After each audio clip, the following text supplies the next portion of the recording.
Hello, dear listeners, and welcome back to our gentle haven of stories tales that wrap around your heart like an old friend's embrace. Stories that heal, comfort, and remind us that even the heaviest regrets can find a voice if we dare to let them speak. Today, I'm taking you to a windswept corner of Texas, where a man named Robert Ellis lives with his past, his pain, and a box of letters he wrote but never sent. Those letters aren't just scribbles on paper. They're a lifeline to a daughter he lost, a confession of a love he buried deep, and as the days unfold, a chance to mend a bond he thought was broken forever. So, settle in. Maybe pour yourself a glass of iced tea or a strong coffee, and let's step into the story of the letters never sent.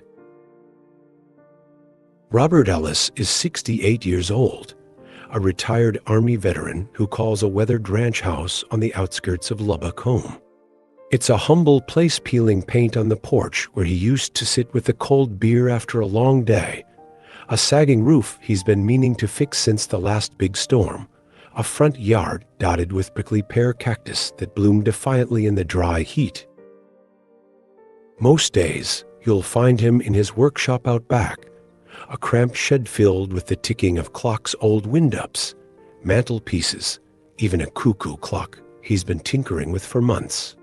He sits at a workbench cluttered with gears, springs, and tiny screwdrivers, his hands steady despite the years, repairing timepieces for neighbors who drop by with a, "Can you fix this, Rob?" The steady tick-tock fills the silence, a rhythm that's become his companion in a life that's grown to still.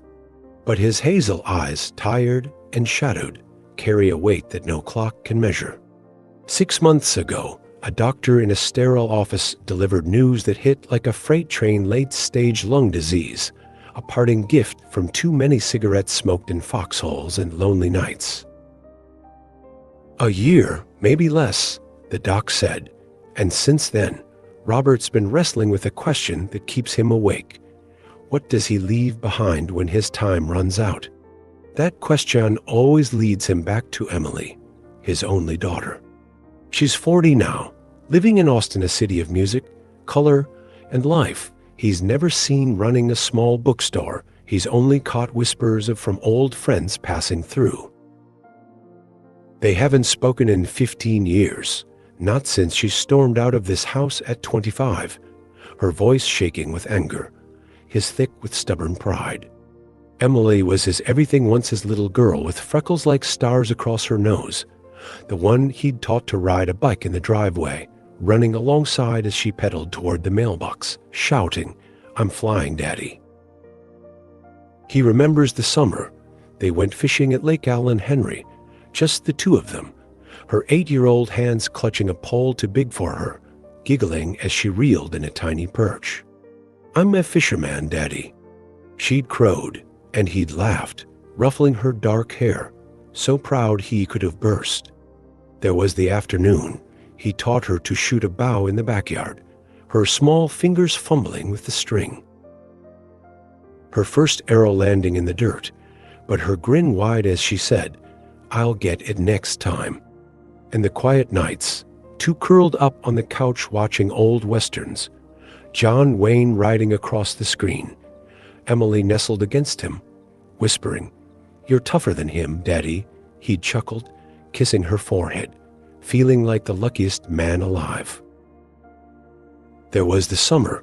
He built her a treehouse, to a rickety thing in the old oak out back, hammered together with scavenged wood and nails. Emily, 7 then, had painted it with leftover house paint, blue streaks smudged on her cheeks, declaring it Fort Emily. They'd spent hours up there, her telling wild stories about pirates and dragons, him nodding along, pretending to spot ships on the horizon. And the nights, they'd climb onto the roof to count stars, her small hand in his, pointing out constellations she'd learned in school: Orion, the Big Dipper, her voice soft with wonder. "Do you think they see us back, Daddy?" She'd asked once, and he'd said, "Sure they do, kid. They're jealous of us." She'd laughed, and he'd held her close, the Texas sky wide above them. But as Emily grew, so did the distance. Robert was a strict father, shaped by the Army's unrelenting discipline: reveille at dawn, boots polished, orders followed. He wanted Emily on a straight path: college, a steady job, a life he could understand and shield. Emily wanted more art school in Dallas, a chance to chase dreams he saw as flimsy. "You can't live on sketches," he'd snap, and she'd fire back, "You don't get me, Dad." Their fights grew sharper through her teens, a clash of wills neither could back down from. He remembers her 12th birthday, when she spent hours drawing a picture of their house cactus, porch, the old oak out back, and gave it to him with a shy smile. "For you, Daddy," she'd said, and he'd hung it on the fridge, bragging to anyone who'd listen. But by 18, she was locking herself in her room, sketching late into the night, charcoal smudging her fingers, and he'd pound on the door, lecturing about real jobs, about security, until she'd scream back, "You're suffocating me." He remembers the day she came home crying at 14. Her shirt torn, some kids at school had cornered her, mocking her drawings, and she'd fought back. He'd marched to the principal's office, fists clenched, demanding justice, and later held her as she sobbed, promising, "No one hurts my girl," but he couldn't protect her from himself. The breaking point came that night 15 years ago. She dropped out of the community college he'd forced her into, announcing she was moving to Austin to figure things out. He'd exploded, "You're throwing your life away." And she'd shouted, "You don't even know me." He'd roared back, "Maybe I don't want to." The door slammed, her boots crunched down the gravel drive, and he didn't chase her. He told himself she'd come back when she saw reason. She never did. After she left, Robert buried his regret under the weight of routine.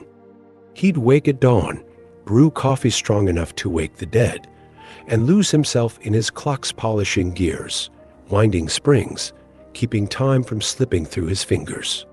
But the nights were brutal.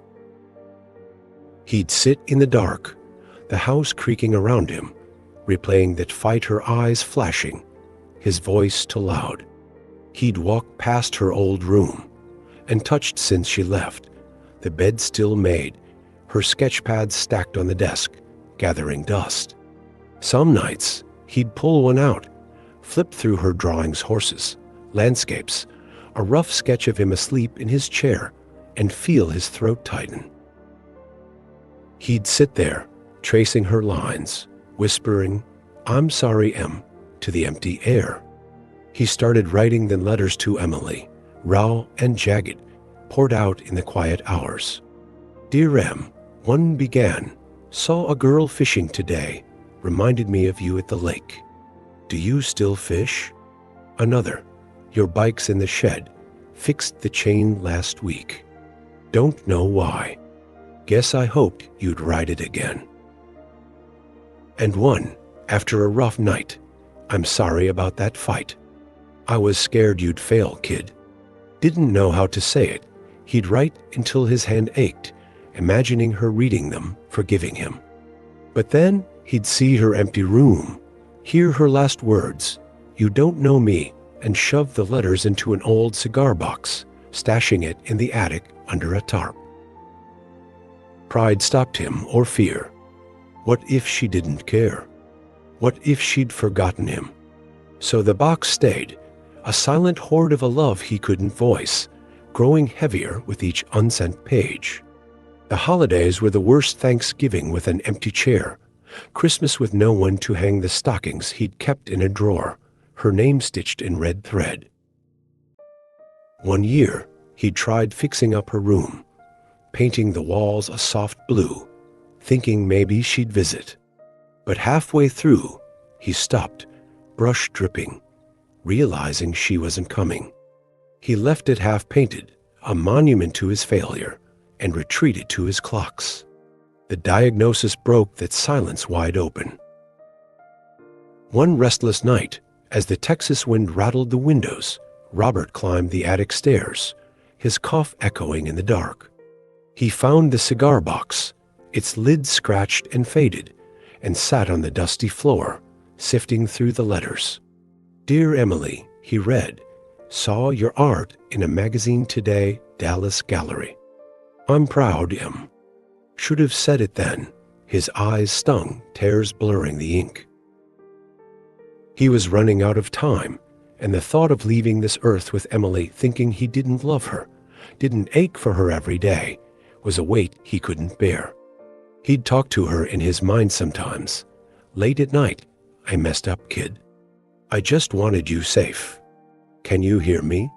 But she wasn't there to answer.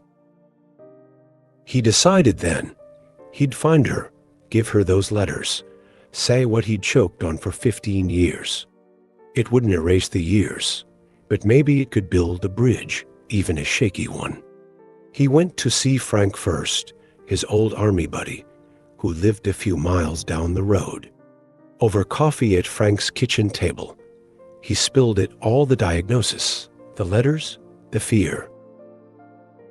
Frank, grizzled and gray, leaned back. "Remember the time in Nam, Rob? You carried me 3 miles with a busted leg. You don't quit. Go get your girl, she's been waiting for you to show up." Robert nodded, bolstered, and the next morning, he packed a duffel bag, tucked the box under his arm, and climbed into his '89 Ford pickup, its engine sputtering as he headed east toward Austin. The drive was for hours, a long stretch of flatland and memory. He stopped halfway at a roadside diner, roses, its sign flickering in the sun. Inside, he sat with a coffee, watching a father and daughter share fries, her laugh echoing. He remembered taking Emily to a place like this after fishing, her legs swinging, ketchup on her chin, chattering about the fish that got away. "Next time I'll catch a big one, Daddy," she'd promised, and he'd believed her. He left roses with a heavier heart, driving on. At a gas station in a nowhere town, an old man pumping gas nodded at his truck. "Good rig," he said. "Had one like it, drove my kids everywhere." Robert forced a smile, thinking of Emily in that passenger seat, singing off key to the radio. The memories piled up: her first wobbly arrow, her laugh during those westerns, her slamming door, and he gripped the wheel, half tempted to turn back, but kept going. Emily's bookstore, the open page, sat on a quiet street in South Austin, its windows framed with ivy, a chalkboard sign out front reading, "Coffee and stories, come on in." Robert parked across the street, hands trembling, heart pounding like it hadn't since basic training. Through the glass, he saw her taller now, her dark hair streaked with gray, moving between shelves with a quiet grace. She looked happy, at peace, and that cut deeper than he'd expected. He almost drove off, convinced she didn't need him stirring old wounds. But then he saw her pause at just a framed photo on the counter, her at 5, on his shoulders at the county fair, both grinning with cotton candy in their hands. She'd kept it.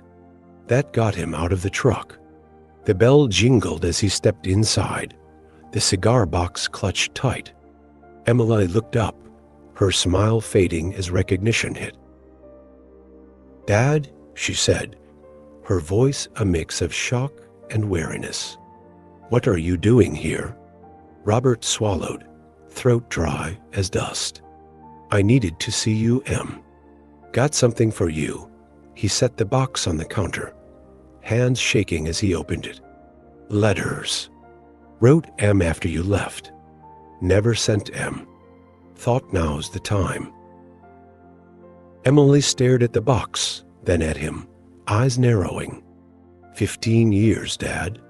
15 years, and you show up with letters? What am I supposed to do with that?" Her voice was sharp, but it cracked, and he saw the hurt still there, raw as ever. "I don't know," he said, honest. "I'm running out of time, Em. Lung disease, maybe a year left." Couldn't go without trying to fix this. She crossed her arms, stepping back. You don't get to decide that now. You had your chance. You picked your rules over me, over who I was. The words landed like blows, and he took them, head bowed. You're right. I messed up bad. I was scared you'd chase those dreams and fall, and I wouldn't be there to catch you. Thought I was keeping you safe. I was wrong. She didn't answer, just turned away, fussing with a stack of books. But he saw her hands shake, her shoulders tense. I'm at the Bluebonnet Inn down the road, he said.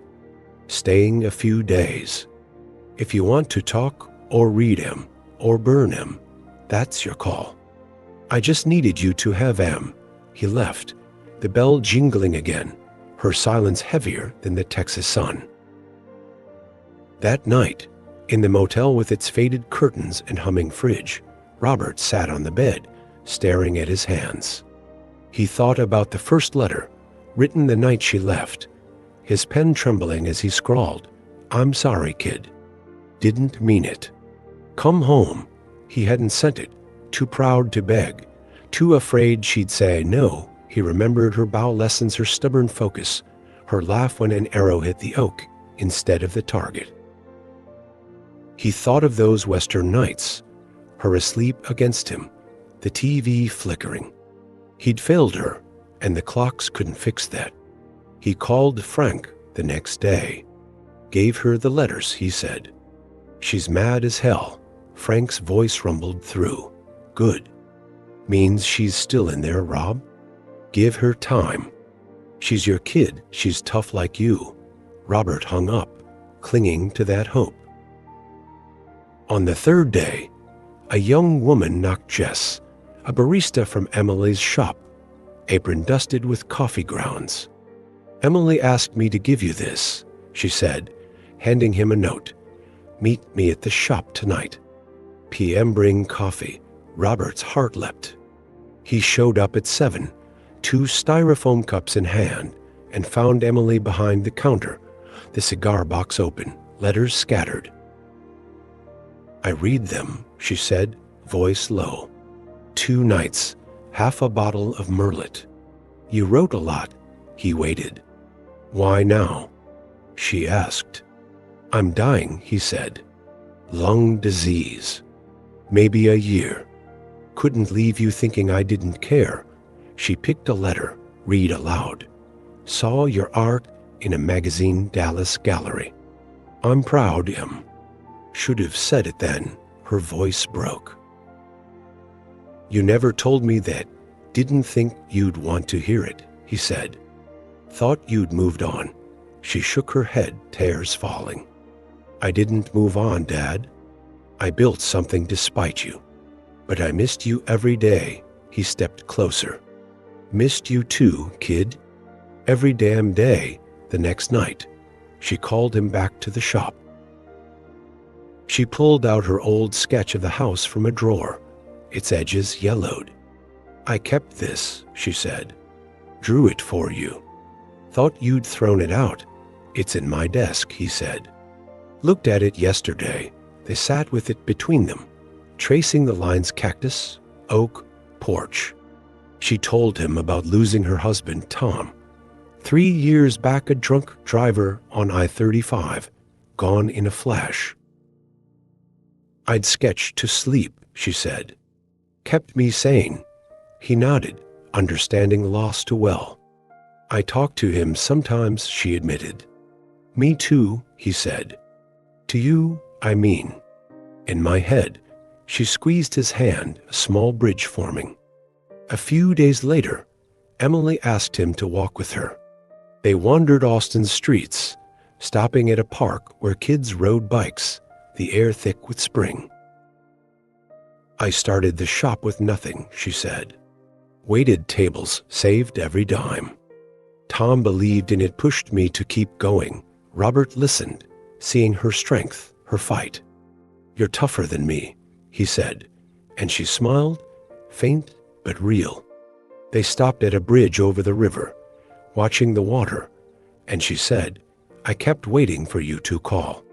Every birthday, every Christmas. I wanted to, he said. Wrote those letters instead. Couldn't face you saying no, she nodded, looking out. I wouldn't have. They talked late her bookstore's start. His clocks, their shared stubbornness. I thought you hated me, she said. Never, he replied, tears spilling. Hated myself for pushing you away. She didn't forgive him fully too much time. Too many scars, but she said, I don't hate you, Dad. I just needed you to see me. I see you now, he said. So proud him.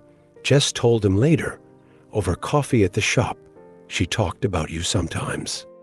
Not much, just bits. Said you taught her to shoot a bow once. Made her feel invincible. Robert smiled, tears pricking.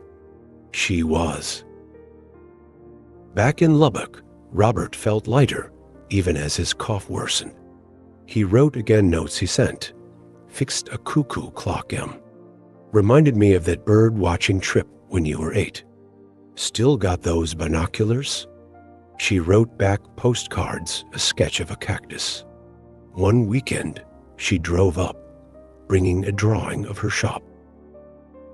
They sat on the porch, the sun dipping low, talking about her latest shipment, his latest repair, the stars brighter out here. It wasn't the past reclaimed, but a new present, fragile but real. Robert's time shrank, breaths harder, but he faced it with peace. One evening, in his workshop, clocks ticking, he wrote a last letter. Dear Emily, don't know if I'll see tomorrow, but I'm not scared. You're my best work, better than any clock. Keep dreaming. I'll be watching, proud as ever. He mailed it, and a week later, he was gone, the cigar box empty, its letters free. Emily got that letter on a rainy Austin morning. She read it in the shop, tears smudging the ink, then framed it beside the fair photo. She didn't mourn alone. Jess, Frank, neighbors came to Lubbock for his service, a quiet goodbye under a wide sky. A month later, she held a night at the shop letters to Robert where folks read aloud notes to lost ones. She read his last letter, voice steady, and hung her house sketch beside it. She started a project sketching letters from customers, turning them into a book, Words We Kept. Donating proceeds to a veteran's fund in his name. She kept writing him notes left at his grave, tucked in her sketchbook. Sold a Hemingway today, Dad. Wish you'd seen it. Sometimes she'd climb her own roof, count stars, and whisper, You seeing me back, Daddy? It wasn't closure, but a carrying on a way to hold him close, one word, one line, one star at a time. And so, dear listeners, that's the story of Robert and the letters never sent until they were. It's a story about pride that breaks us, silence that scars us, and the trembling courage it takes to say, I'm sorry. I love you, even when the years have stretched long. Robert didn't rewrite the past, but he built a bridge to his daughter, one letter at a time, and found peace knowing she'd walk it, even after he was gone. As you sit there, I wonder, is there a letter you've never sent? A word you've held back, a hand you've yet to reach for? What might happen if you picked up the pen, if you took that first brave step? Thank you for joining me today. Until next time, take care of your heart, and don't be afraid to let it speak, even when it's hard, even when it feels too late.